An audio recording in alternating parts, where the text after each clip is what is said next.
Amazing. Hello, Alrighty. everyone. Hi, everyone. Welcome to our session today. Hey, hi, David. Hi. Hi, Martina. Hi, Amazing. Chloe. Hello, hello.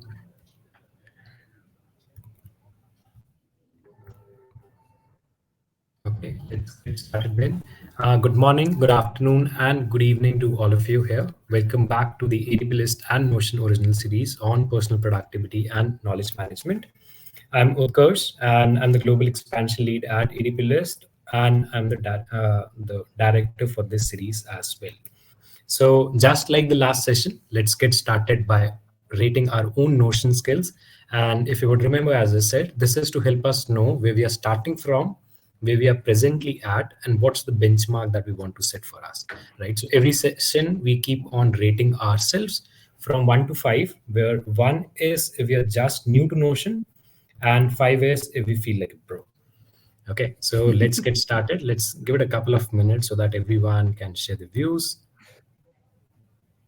I love seeing all these numbers because I feel like it depends on the day of how I feel about my Notion skills.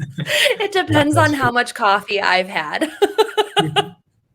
And I would say the motivating part here is in the initial sessions, I used to see a lot of ones here, but now I would say the average has started to shift a little above. And it is kind of 2.5-ish, I would say. But yeah, still on the rise. That's amazing. Okay, then. Thanks a lot, everyone. We have started and we've done 2 amazing sessions till now. And today is going to be even better. For the third one, we have with us Sara.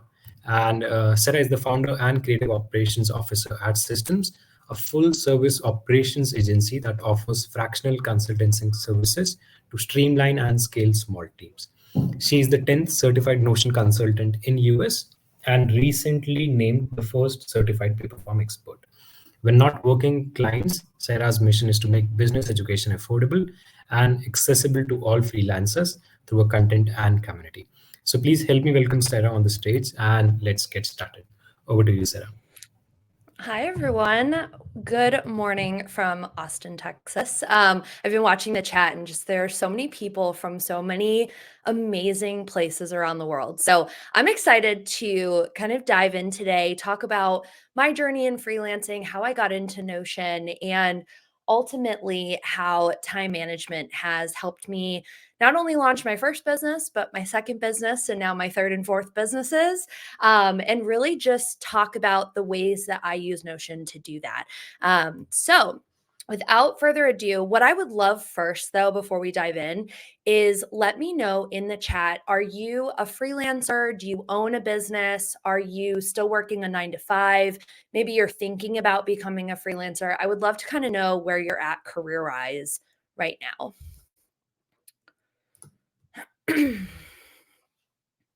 I love it, David. Freelancer and business owner. Yes, I love it. Okay, we're seeing a lot of freelancers. Okay, this is going to make my pitch so much better because you never know. Sometimes, there's people who are kind of on the fence. They haven't really pulled the plug yet. And so I really want to tap into how I got to where I am. Because if you are kind of starting out, I see some people saying, I'm still working full time. I'm just now starting a business. So I always like to talk about my full circle experience, if you will. So a little bit about me, like we've already mentioned, I'm the owner and operator of SYSTMS. I'm the first creative operations productized agency. So I'm 100% productized. I've got 3 SKUs and I work with clients on a vast majority of things, from building out Notion to defining what their entire tech stack is, what their processes look like, and then more of the higher level things, right? So I work with clients on helping them rearrange their org chart, deciding, who should we hire? Do we even need these roles on our team? So I do a lot of operations from the very, very back end all the way to customer facing. I'm the one that handles all of my clients' feedback from their clients, their testimonials. I kind of act as a non-biased third party for my clients who, may not want to deal with that themselves. However, I didn't just get here overnight, right? So I actually started my career. I did a program called AmeriCorps. If you are US based, you probably have heard of it. It's a 10-month government contract. I worked in STEM and robotics at 18, packed up my car, moved cross country to do this program. And it was vital to me and my experience to say, hey, like, this is how I can start exploring my skill set, what I'm interested in, and make time for things that were newer to me. And so, one thing with that was content creation. So I would literally sit in between classes and my job and make videos about AmeriCorps on my YouTube channel. I would make videos about working at a nonprofit and what that was like. Because growing up, I thought if you worked at a nonprofit, like you just didn't make any money. I didn't realize that people were salaried and had, this experience. And so I really wanted to start educating people on how to build their careers, right? Especially when college is not an option, which was not necessarily right away an option for me.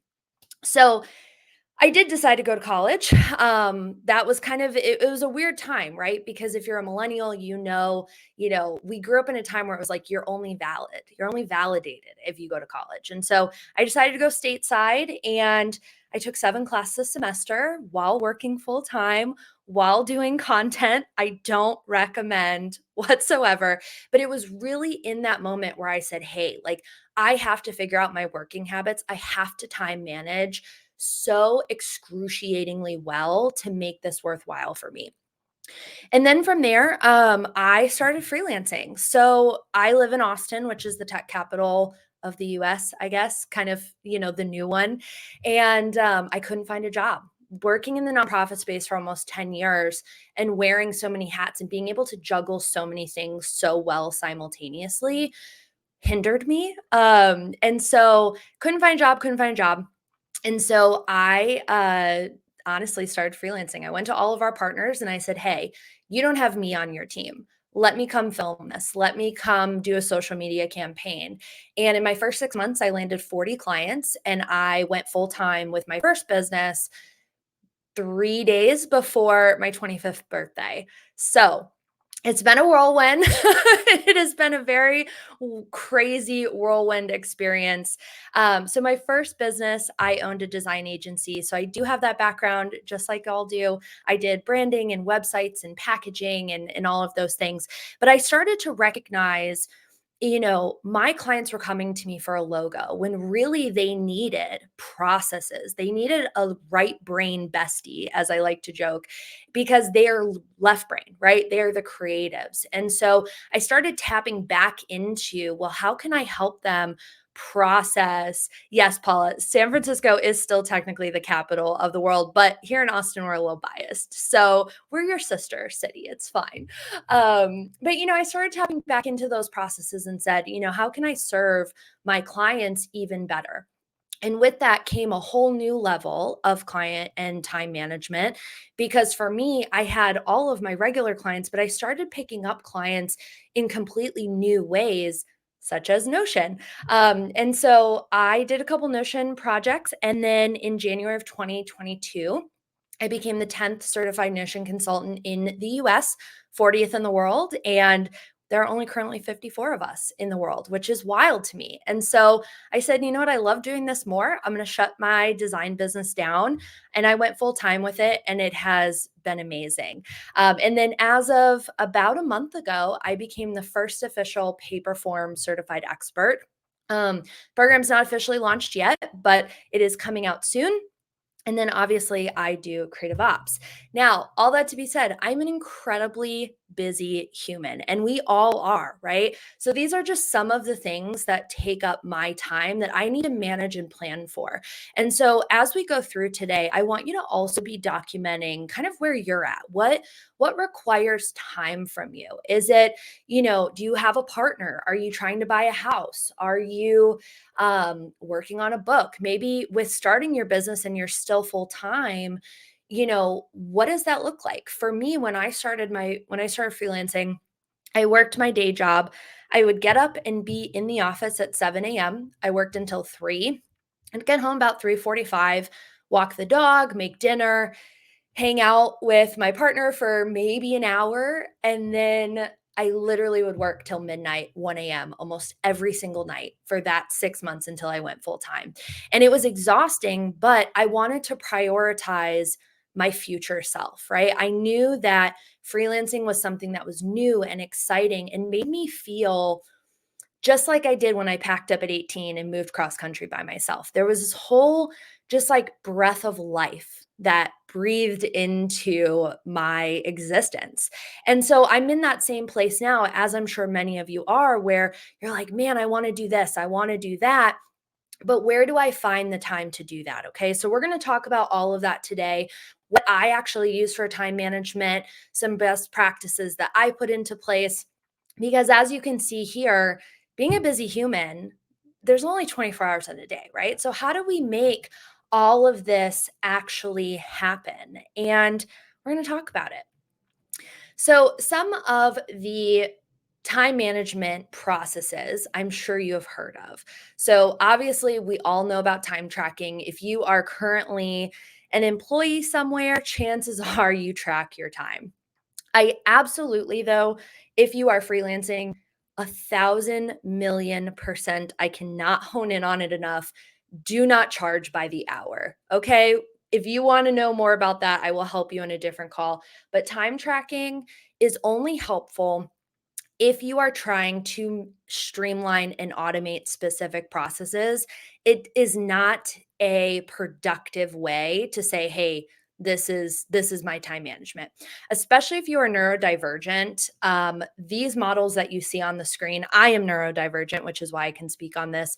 It is not useful to you. Okay. The same thing with the Pomodoro method. So as you guys know, you do these 25-minute bursts, you do a 5-minute break. I have never been able to successfully do the Pomodoro method. And specifically because with my ADHD, I have to have zero distractions until I'm ready to take a break. I have found that if I'm in deep focus work and all of a sudden this annoying timer goes off on a different screen, that it's going to completely kill my vibe, right? And then what? I have to take a 5-minute break and shift focus. So for me, everything that I'm going to tell you guys about today, my processes and how I do time management, really maximizes your kind of capacity for deep focus work rather than putting you in a box like this. Because when you are constantly focus shifting, you're actually not productive. And so that was my biggest headache with the Pomodoro method was I was like, well, I'm in this middle of this sentence or I'm in the middle of this code and now I have all of a sudden I have to take a break. Like it was such a hindrance to me that I couldn't get behind it. And I think that it works for some people, but again, if you know, have so let me give you guys a little bit more clarity on that. So for me, when I get distracted, when I want to take a break, it literally, I am not exaggerating, guys. I'm not kidding. It takes me anywhere from an hour and a half to 3 hours to physically be able to sit back down and work if I get distracted. And so I am really specific on when I take breaks, the work that I do, and how I kind of maneuver that. Because if I, am getting distracted halfway through a project that's due tomorrow, and then it takes me 3 hours to get refocused. Like, I have so much guilt with my time management with that. So, all that to say, we can talk about Pomodoro all day, but I think it does work for some people, just not for me. The next thing is the get things done model. So, this emphasizes externalizing all of your thoughts, writing every single thing down. Now, I will say, I don't necessarily think that this is actually a time management tool. I think this is more of a prioritization tool. And I do actually use this. So I do what's called a need to do list and then a want to do list. And I think that that's a really big key here is prioritizing the needs to do's and then filling in your free time with the wants to do's or prioritizing it, which we'll talk about a specific block I do every single day that kind of makes me feel that no matter how busy I am, I can still make time for the wants to do's. Okay. And I'm just checking the chat to make sure. And also, too, guys, if I didn't say at the beginning, if you have questions throughout all of this, feel free to keep dropping them in the Q&A box because we're going to have time for questions as it goes, or rather at the end. Okay. So, my first time management practice is what is called micro ambition. So I actually found this practice. Somebody was giving, I can't remember the guy's name. I'm a horrible name person, y'all. Names are, I can remember dates and times and what I ate for breakfast 6 years ago. I cannot remember people's names, which is a very horrible habit that I have spent years trying to make better. However, I found micro ambition. There was a gentleman giving a keynote speech at a college graduation. I think he was actually like the valedictorian. And he was talking about this practice of micro ambition. And this was at the time, I think I was maybe a sophomore in undergrad. And I was working full time. I was taking 7 classes a semester. And I just was like, man, like, I just feel like I'm running around like a chicken with its head cut off. Like, I feel like I'm always doing reactionary work. I'm not progressing. I don't have room to breathe. And so when I found this practice, a lot of all of the feelings that I had really subsided and became non-realistic to me. So, micro ambition is basically this practice that you only write down 3 tasks per day, and you start with the most important one on that list, and you do it until it is done the best possible amount that you can do. Or let's say you hit a roadblock, right? And you have to stop. But the idea is that you are doing the best absolute work you can rather than this kind of rushing to check things off your to do list, which is what I feel like the Pomodoro method kind of forces you into, right? Is like you just got to get them done, get them done, get them done. But for me, I'm in a place in my business career that quality is so much more important than quantity. And so if it takes me 3 extra days to get a client project done, then it does, but at least it's the best that it possibly can. So every single day, I sit down in the morning over my coffee and I literally write down what are my 3 main priorities for the day, and that is all I focus on.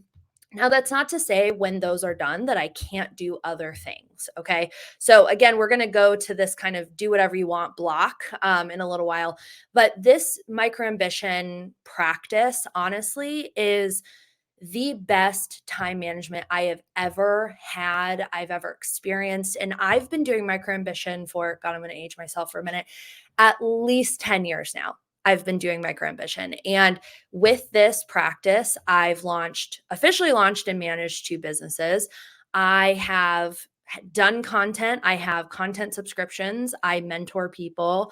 I read a book a week. I'm able to get what I want done, right?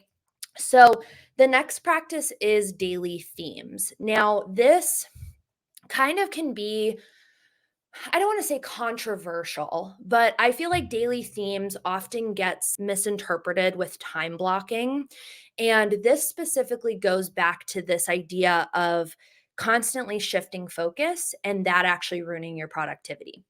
So, with the daily themes, basically what I do is I clump every day into a specific theme.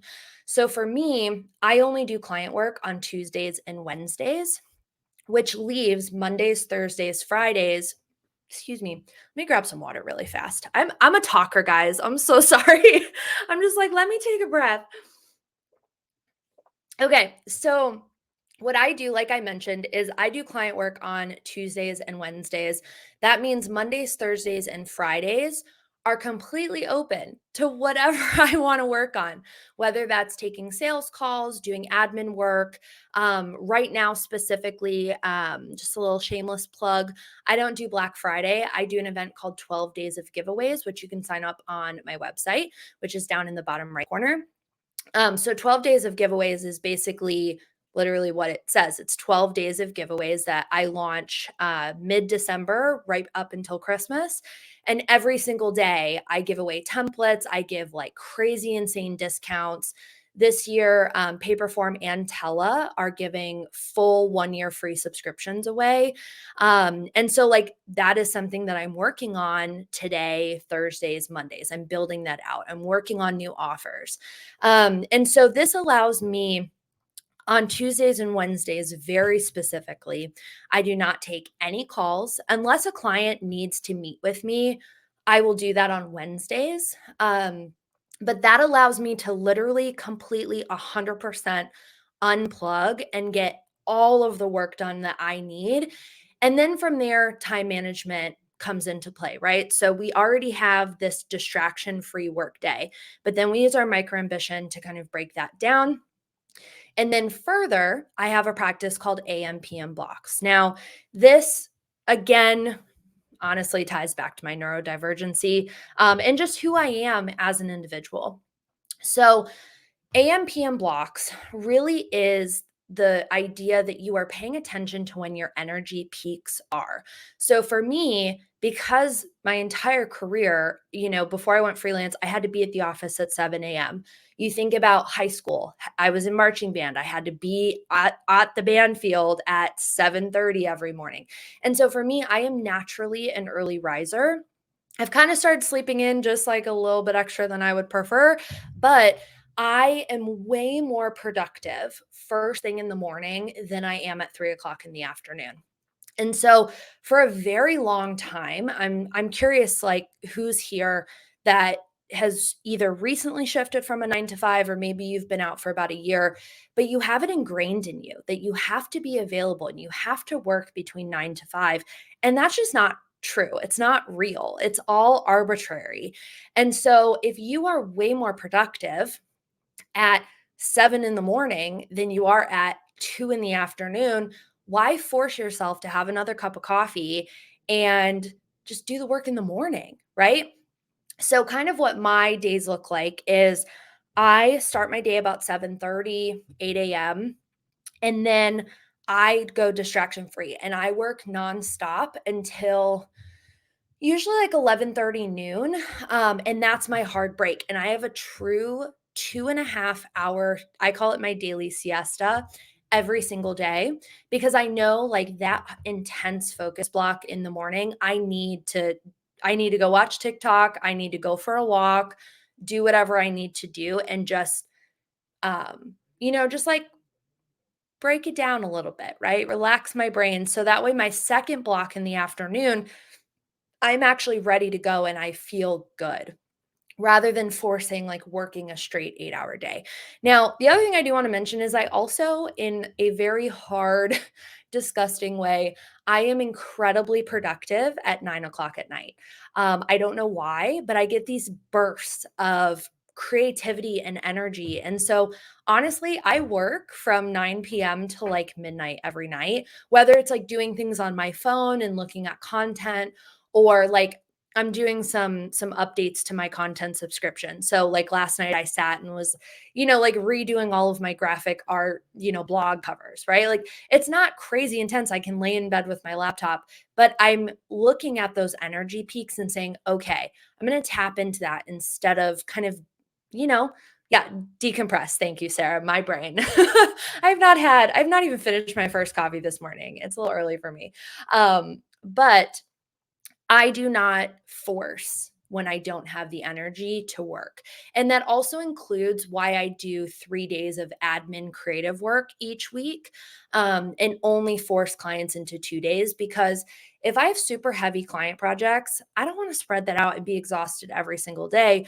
I would rather have only 2 long days a week and then be able to, sit and watch a show or a movie or go to bed early and not feel exhausted or guilty that I'm taking the me time, right? All right. So, what does all of this look like in Notion?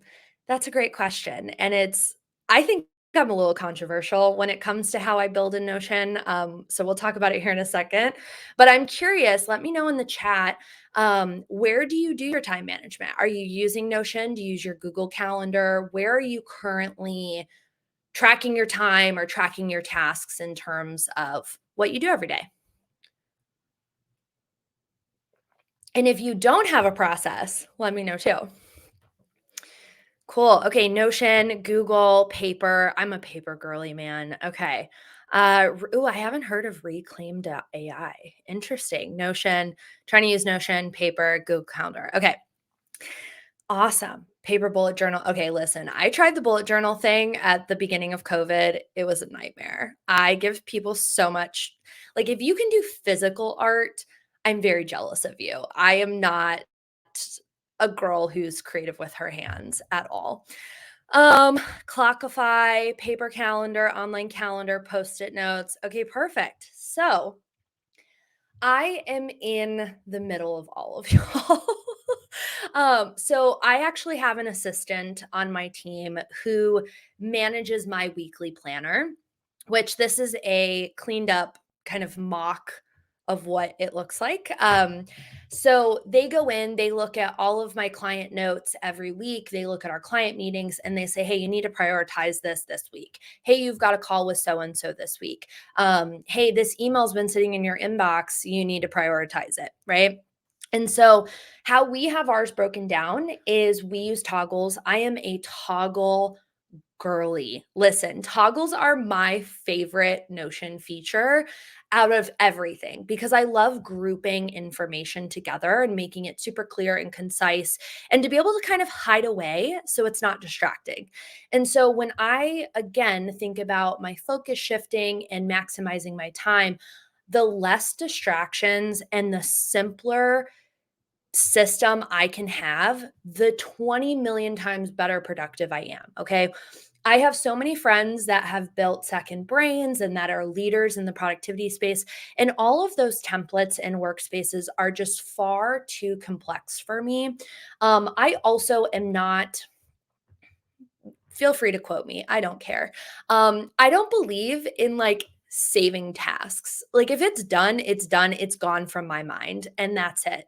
Like there's no reason that I need to sit here and have documented tasks from 3 years ago or 6 months ago. Like I just don't. What's more important to me is the legality of client projects and things that I'm doing. So keeping that proposal, keeping that contract, keeping that invoice receipt, making sure that email chains are saved, right? But on a day to day, I don't need to know what on September 17th I did at 10 a.m. I just don't care. Okay. And that's just how my brain works. So how we have it broken down is we use toggles for every single day of the week. So we've got Monday, Tuesday, Wednesday, Thursday, Friday. And you can see on here, Monday, it literally says one off projects, admin. So all I should be doing on this day is answering emails, taking sales calls. I also go live on my YouTube channel every Monday at noon. So those are the things that I'm doing on those days. And then on Tuesdays, I toggle down for my clients. So and again, this is a mock-up, but like where it says client A, that's actually a backlink to their client portal. So I can easily just click in and send them a note or do what I need to do. But that's it. That's all we do, guys. And yeah, emailing Elon Musk is a fake task, guys. It's not real. But I was like, I need to show you something. But yeah, and even like, so my assistant uses this exact same planner. She has the exact same thing literally right below mine. So we can also cross tasks, cross share tasks. So a great example is that for 2 years now, I am not lying. I'm not kidding. I have been dying to clean out my Canva account. It is not something that is on my need to do. It is on my want to do. And after so long of putting it off, and every time I go into Canva, I'm just like, oh, I don't want to see these projects anymore. Like these things are like 6 years old. I don't, or like, oh my God, that was a terrible client. Like I don't want to be reminded of like the trauma and the drama. And so I need to clean this out. And so I've had that on my want to do, which again is another little toggle. I just keep a list going down below, and I will literally just move it into her to-dos and say, hey, when you want to prioritize this, go for it. But like, I don't want to do it anymore. So that's how we work. And then we have a little note space and that's it. I don't even have like note databases anymore. So It's kind of wild because I build that stuff out for clients, but for me and my own productivity, the less clicking that I need to do, the better. And it's so interesting. I want to tell you guys a story. So I work a conference called Vid Summit. It is for YouTube creators to learn from other YouTube creators. Mr. Beast is a co-owner and he always does the keynote. And so this year I was doing volunteer management and Mr. Beast's team came to me and said, "Hey, someone needs to clean out his refrigerator and reorganize it." And in my mind, I'm going, why? That's like the weirdest, dumbest request. I'm also not on your team. Like, I don't work for you. Anyway, so their reasoning was the more he has to make decisions about where to put his hands and how to find the food he's looking for takes away from his decision making and the ability to be creative and do these things if he's trying to make decisions on things that aren't important. And at the time, this is like 2 months ago, at the time I'm going, this is the most ridiculous thing I've ever heard. But then I started looking at my own to-do list and my own workspace, and I literally do the same thing just digitally. It's like, how do I reduce the amount of decisions, the amount of clicks that I need to make? So when it comes to my own time, I'm not spending 5, 10, 15 minutes trying to navigate something, look for something, click for something. I can literally just come in here, one click, and I'm done, and that's it. So definitely a lot to digest there. But what I do to do that is I implement audits. Okay. So if you are sitting here going, man, like I feel like I waste an hour and a half every Monday trying to get all my notes together, trying to figure out what I'm going to work on and how. I want you to start implementing an audit and really look at what can be automated in your process, what can be templatized, and what is important to you right now. So, on a personal level, one thing that really just kills my time, it just kills my time, is going to the grocery store. And we also, I should say, our area of Austin we live in is like crazy congested. They're doing all of this construction. And so it takes a good 5-10 minutes to even get out of our area and into the main road to like head to the grocery store, which is still 10 minutes away. And so for me, I started saying, hey, I need my time back. I cannot spend 2 hours every single week battling the grocery store, battling traffic, battling, all of these decisions. And so, yeah, Claudia said that she's using HelloFresh. So if you are Texas based, you know all about HEB. And their app is insane to me. I can build grocery lists, I can order groceries, they get delivered to my house. And so, what I started doing is building our grocery list throughout the week. I have the app on my phone. As I'm walking the dog, I'm going, oh, I need dishwasher soap. I order it or I put it into the checkout on the app.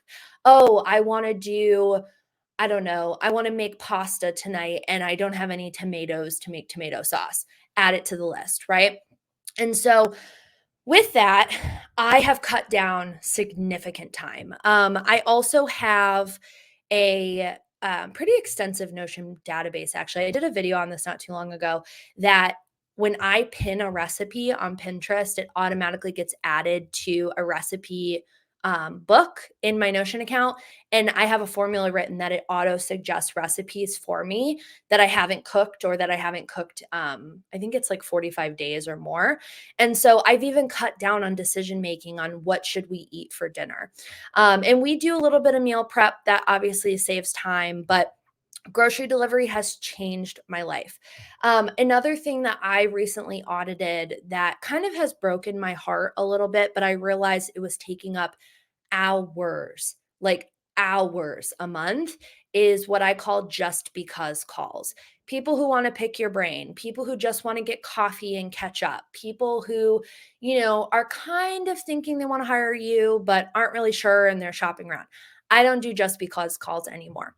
There are so many tools out there to send voice notes and connect with people without having to physically sit here on a call for 30 minutes, an hour, 2 hours, and that cuts into my productivity. The next thing is starter templates. So, another audit that I did when it comes to client work is how often I was literally building the exact same templates for my clients. And so, I actually ended up building 2 foundational template bundles that are internal to me. I don't sell them publicly, but they are what I call my starting point for all of my clients. Every client gets a wiki, every client gets a CRM, every client gets a client portal and a lead tracker. And then I take that and I just customize those to what my client needs, and I can build extras. But I was literally spending at least 5 to 10 hours on every single client building the exact same templates out. And similarly with that is my pre-recorded training materials. So every workspace, team space that I build gets its own dedicated training video.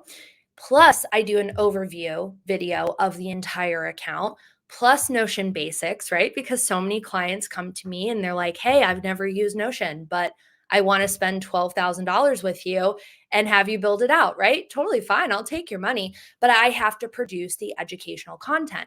And so now I don't do any of those videos. I built a mock workspace that I did all pre-recorded trainings in, and I let people know like, hey, this is a templatized training.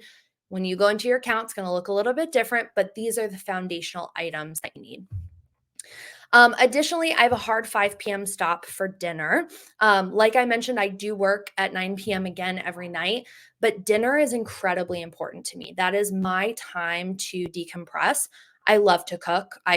I love it. I hate grocery shopping, but I love to cook. And so for me, stopping at 5 p.m. and being able to say, okay, this is my time. I'm going to turn on Jeopardy. I'm going to listen to a podcast, zone out, cut some garlic, cut some onions, and just be with myself for the day. That's really important. Now, the last thing is how much time I was spending on email. And this is going to be incredibly controversial, I feel like, for some people. I do not check my email on my computer at all. I'm not even like logged in. I am, but like, I don't have it as a tab because, you have like the single sign on, right? You have to be logged into Google, but I do not check my email on my computer because it takes up so much time. And I have multiple inboxes. I have several email accounts, and it takes a while. So for me, it's easier in the app to have all of my inboxes logged in, be in the all inbox tab, and just go one by one for all of my accounts. And so I only check my email when I'm out walking my dog. And it works excruciatingly well for me. So definitely some interesting things to think about as you are looking at your time management to say, hey, this isn't working for me, or this needs to be a little bit better. Where can I make more time for the things I actually want to do and remove all of the time sucking activities that I don't like doing or that just aren't challenging you, right? So what I want to do before we open it up for Q&A, wow, I have never been on time, guys. This could not have been better. So, for the next 5 minutes, what I would like you to do is map out your dream week. What does that look like for you? Does it give you more time to work on a novel you're writing? Does it give you more time to spend with your partner or your family or take a vacation? Maybe you want to finally take vacation as a freelancer. That is a hard rule for me. I take 7 weeks a year. I live for my vacation time. But also, what distractions and working habits are preventing you from getting there? Is it the type of work you're doing? Is it that you've never experimented with automating your processes? So what I want you to do is map all of that out just broadly. Just think about this week. It's Friday, it's all fresh. Think about what you did this week and where your time sucks were. And then next week, I want you to try and make that a reality. If you can't do it next week because you probably already have commitments, do it the following week, but give yourself a week of exploration to really live out what a dream week could look like. And then you can backtrack from there and start making it a reality by implementing those changes on a more permanent basis. So go ahead, and if you feel like sharing, I would love to see it if you want to put it in the chat. But also once you're done, we're going to open it up for Q&A at the end. So in about 5 minutes, I'm going to start taking questions. So feel free to drop them in the box as well.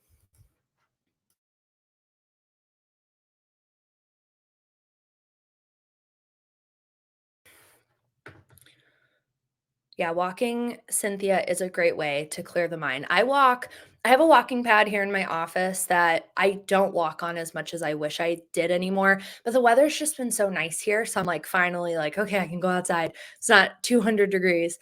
But yeah, I walk by myself about 3 miles a day. And then with the dog, we do about 2. So it's great. I love it.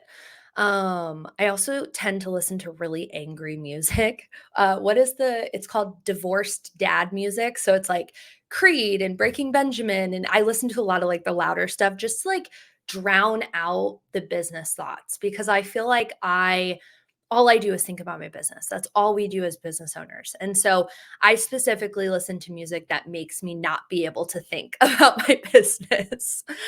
And I'm just going to go through the chat too while we're talking.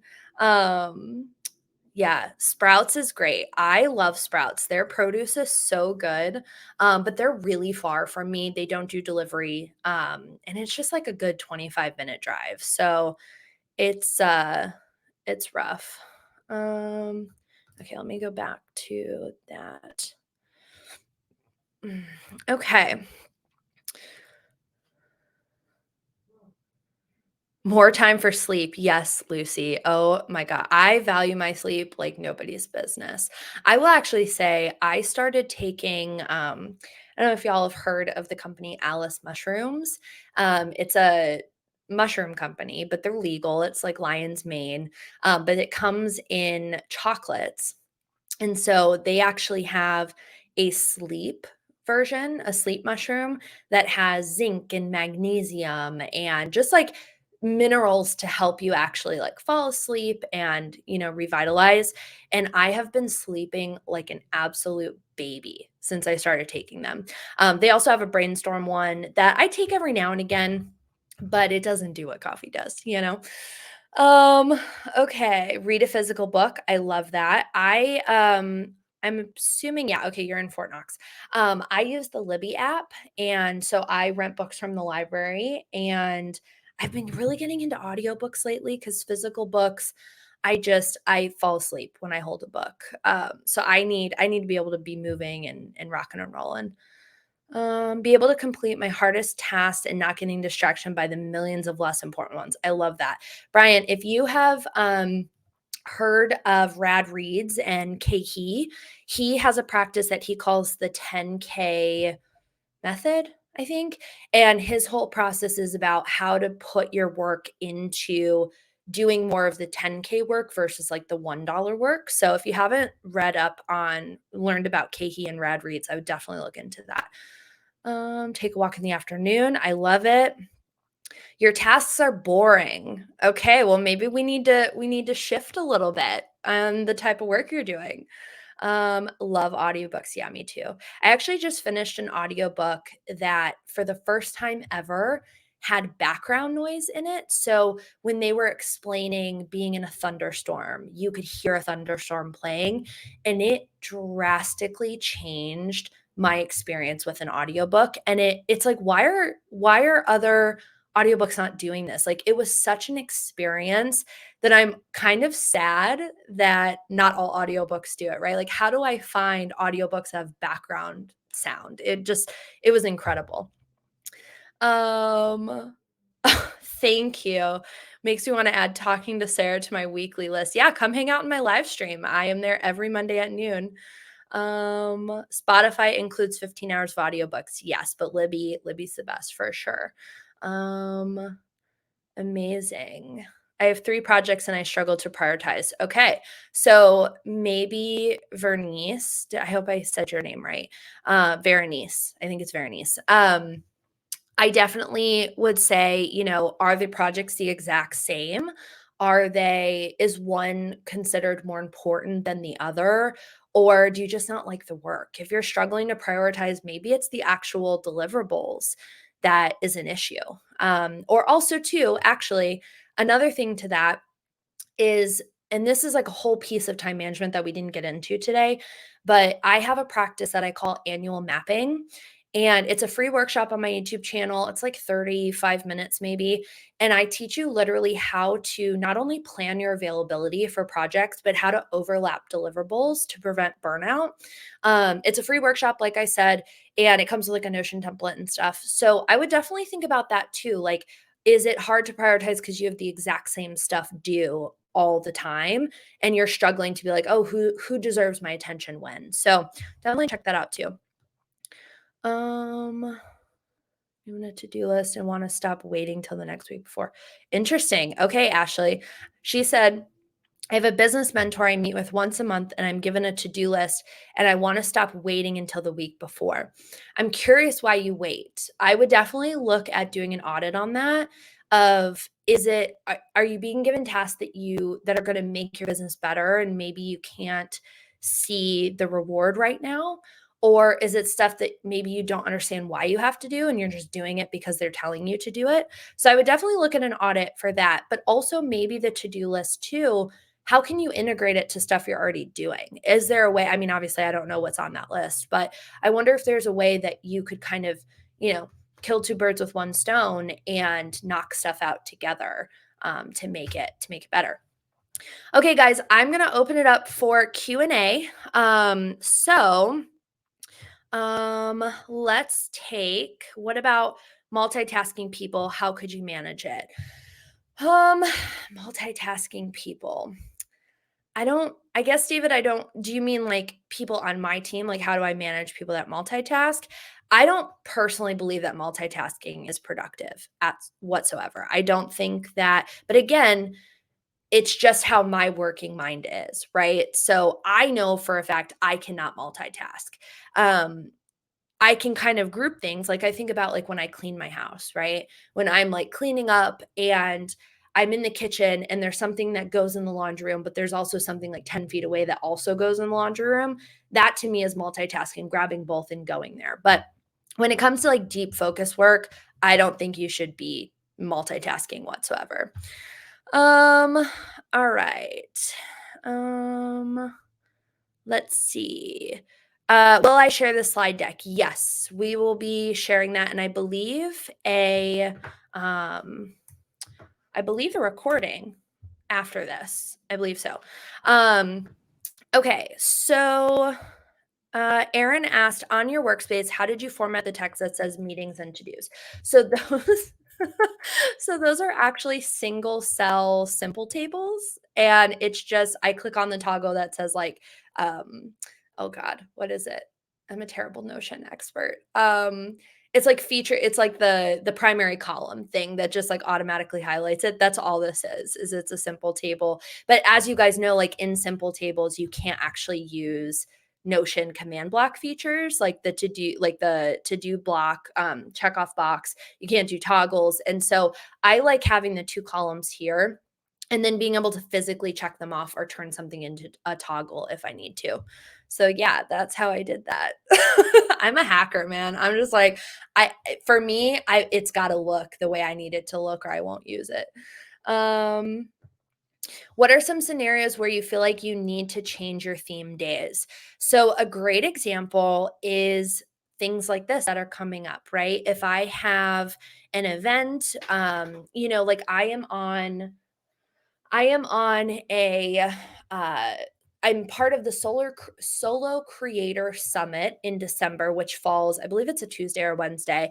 And so for me, what I would do that week is basically shift my client work instead of my admin day being Thursday, instead of it being Wednesday, it'll be Thursday. So I like having that flexibility to be able to just like shift, because when I'm a part of events, like I have no control over when that event is, right? So that's a big reason too why I have 3 admin days, is because if stuff comes up, I can maneuver pretty easily.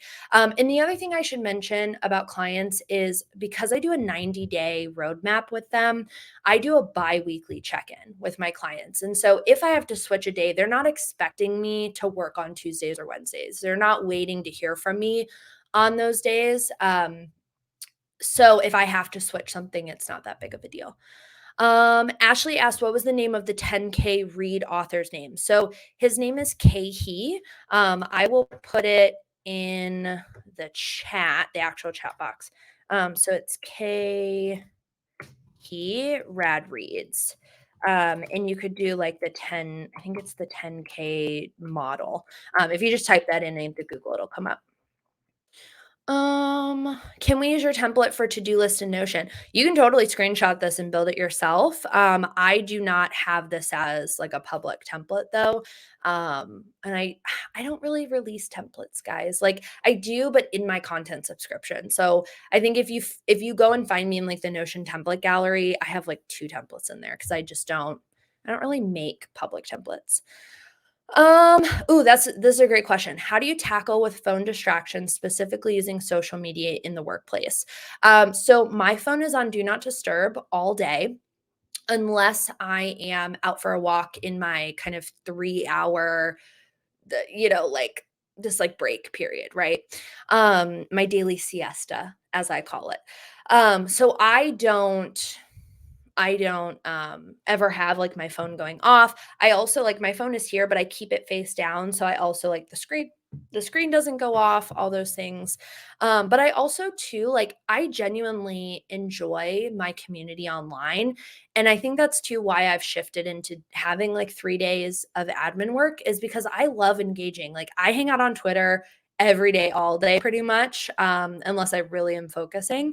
But yeah, like I'm not like sitting and waiting for DMs or sitting and, constantly engaging, but that's why I have that break like I do. And I just turn my phone off. Yes, we are going to share the slide deck. On your workplace, how did you form? Oh, I think I already answered that. Okay. Okay. I always kind of feel like keeping my done task in my planner. Maybe I want to track my progress and use it for quarterly or yearly feedback. Don't you ever need them because you said you delete them once they're done? Okay. I don't set goals.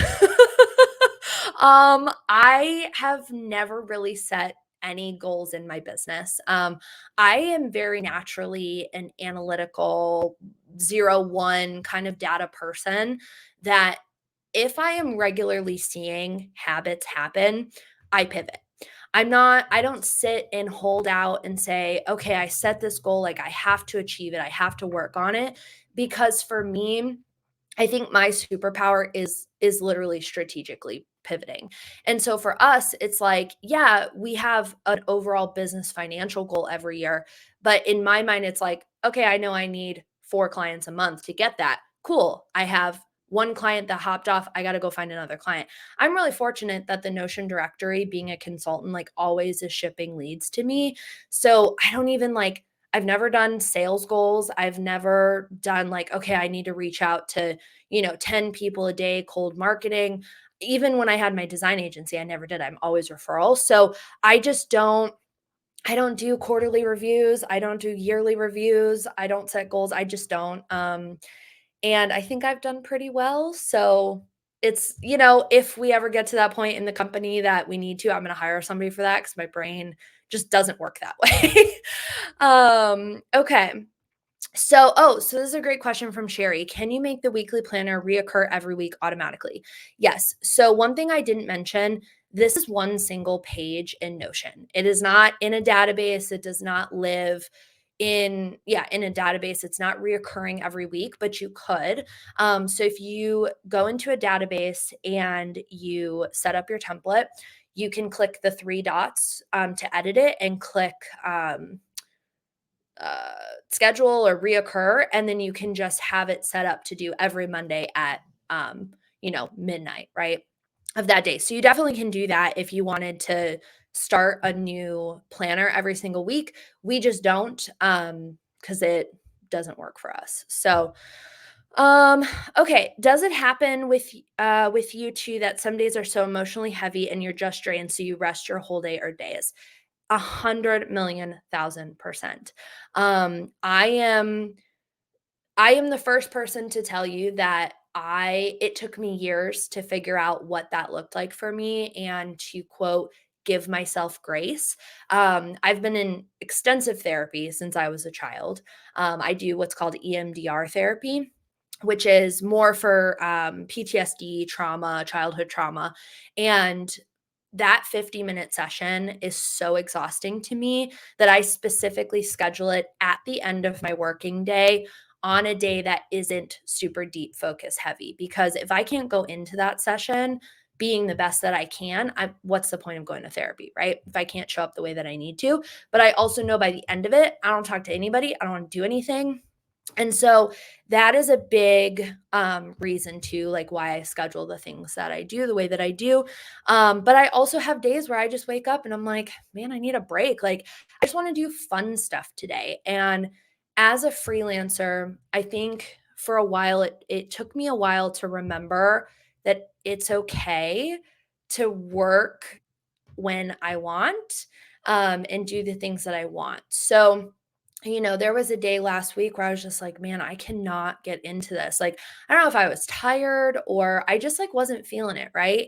And it's like, okay, go and watch TikTok, make a really good cup of coffee, enjoy, and when you're ready, get in, right? I work from home. I could work at 10 p.m., 11 p.m., 1 in the morning. It literally does not matter. So if it takes me 5 hours to start the day, it takes me 5 hours to start the day. And you just have to like accept that you will have days like that and you are your own boss and no one is going to get mad at you. I think that was like my biggest thing of breaking away from the 9 to 5 was like, oh my God, people are going to be so mad if I take a personal day. And it's like, who's going to know? Nobody. What is that that meme? Like they're going to know from TikTok. Like no one's going to know. So that's it. Okay, last question from Steve. Could you explain an admin day? Absolutely. So admin days for me are everything outside of client work. So it is answering emails, it is filming videos, live streaming, working on smaller internal projects. I'm working on kind of like a DIY offer to my agency, my productized model right now for just like lower ticket individuals. So like my admin days, I'm building this new product. Fridays, like I'm actually working on a new company with another Notion consultant. And like today, we're spending the whole afternoon building this new thing out, right? So the admin days are brainstorming and cleanup and just like progressing your business forward and working on the things that are going to set me up for the long game, right? It's also like doing sales calls and reaching out to people or responding to people on my wait list to say, hey, like you can work with me now. Like I have this availability in January. Like let's talk about it. So that's what admin days are. They are days where usually I have to put myself together, or I do calls like this. I do events like this. So yeah, I definitely recommend everyone should at least have one admin day a week that you are just straight working on your business instead of working in your business. And that's the last kind of time management thing I'm going to leave you guys with is when you're doing your dream week and your weekly audit, really think about how much time am I giving to my clients versus how much time am I giving to myself? And when you really pull back that curtain and you're unbiased with yourself and you're raw and real and you're like, hey, like something needs to change, right? This is why I'm doing this audit, that you're really looking at where do you want to set yourself up to be, right? If you're spending 30 hours a week just doing client work and working for them and working reactionary to the deliverables you're paying for, do you always want to be in that place, or do you want to show up more as a leader, more as an expert, and start shifting into more of a strategic role, not a projects role, right? And so where can you think about where you're putting your time, whether it's professional development, whether it's, reconfiguring your offers. I'm hiring my first ever projects assistant. I've been working solo for 5+ years now, and I'm finally hiring an assistant because I'm in that place where it's like, I can't do the project stuff anymore. Like I just want to prioritize doing the best I can at strategy and leadership rather than the little items. So that's what I would leave you guys with. thank you for coming. I know we're a minute over. You can connect with me on Twitter. Literally, that is where I hang out. It's really honestly my only social media. My website is here, systems.club. And on there, I have this really great audit guide. It's for free. If you're in my navigation, it's under resources.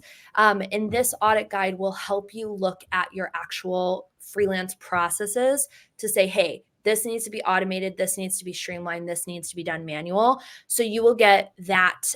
It's a free download, and it'll actually give you a version in Notion or Google Docs. So if you're not a Notion user or you're like kind of new to it, I know a lot of us said ones or twos at the very beginning of this call. I have a Google Doc option for you. So thank you guys for coming today. I really appreciate it. And of course, send me DMs. So if your question didn't get answered today and it is like pressing, you have to have an answer, send me an email or send me a DM. I'm happy to chat anytime. Thanks a lot, Sarah. This was a great session, and I would say you're a great storyteller. Thanks a lot for joining us Thank today. you. Yeah. And personally, I got to learn Thank you so so much much. from this session, and I'm sure all the learners would share the same feedback. And thanks a lot, everyone, for joining us today. See you at the same time next week on Monday, where Jason, aka Easto, will share his experiences and learnings about task and product management in Notion. Till then, connect with fellow learners in the networking launch and feel free to share your learnings on socials using hashtag ADPList X Notion. And you might even get featured on one of our official handles. Thanks again. Have a great weekend, everyone. See you on Monday next week. Bye. Thanks, y'all. Have a great weekend.